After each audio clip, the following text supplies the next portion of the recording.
ওই যে তোমার বউ বিয়ের আগের দিন রং বেরঙের শাড়ি পরে, ওকে আবার একজনে গোসল করে অন্যজনে কোলে তোলে।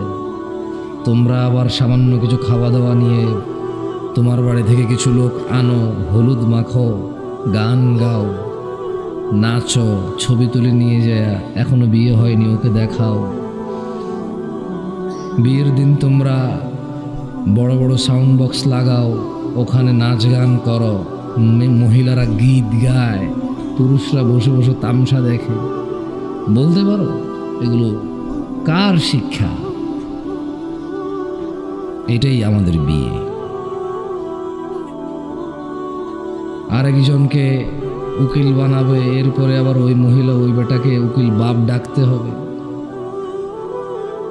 চিন নাই, পরিচয় নাই, যার সাথে দেখা দেওয়া হারাম, ও হবে আব্বা। বলতে পারো তোমার বাসার বিয়েটা কতটুকু কবুল, আর যদি খুতবাটা বাদ দাও কতটুকু সুন্নাহ অনুযায়ী হয়েছে? তোমার মায়ের নাম জোলাইখা, তুমি বৃহস্পতিবার ক্লিন শেভ করে বাসায় গিয়েছিলে। বলতে পারো লাস্ট কবে তোমার মা আতকে উঠছে, চমকে উঠছে যে হায় হায় কি সর্বনাশ, ছেলে আমার সুন্নাহকে জবাই করে আসছে বাসায়।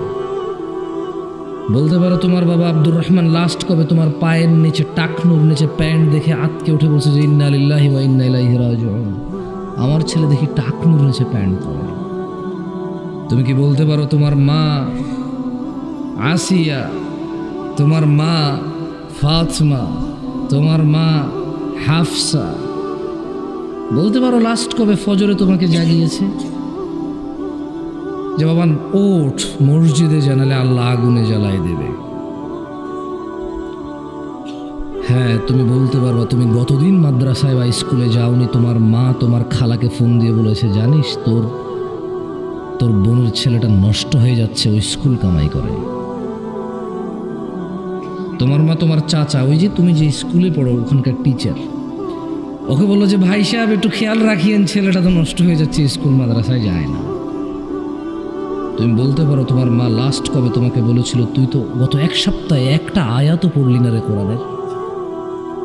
তুমি বলতে পারো তোমার মা আসিয়া, হাফসা, জুলাইখা, সালেহা কবে বলেছে তোমাকে এটা? আচ্ছা, তুমি নিজেকে নিজে প্রশ্ন করো, তুমি কবে আয়নার সামনে দাঁড়িয়ে নিজেকে প্রশ্ন করেছো যে আমি মুসলমান, কতটুকু আমাকে দেখে বোঝা যায় আমি মুসলমান? লুঙ্গি খোলা ছাড়া আমাকে মুসলমান বোঝার উপায় নাই। তোমার ইসলাম জানতে হলে কাপড় খুলতে হবে অবস্থায়।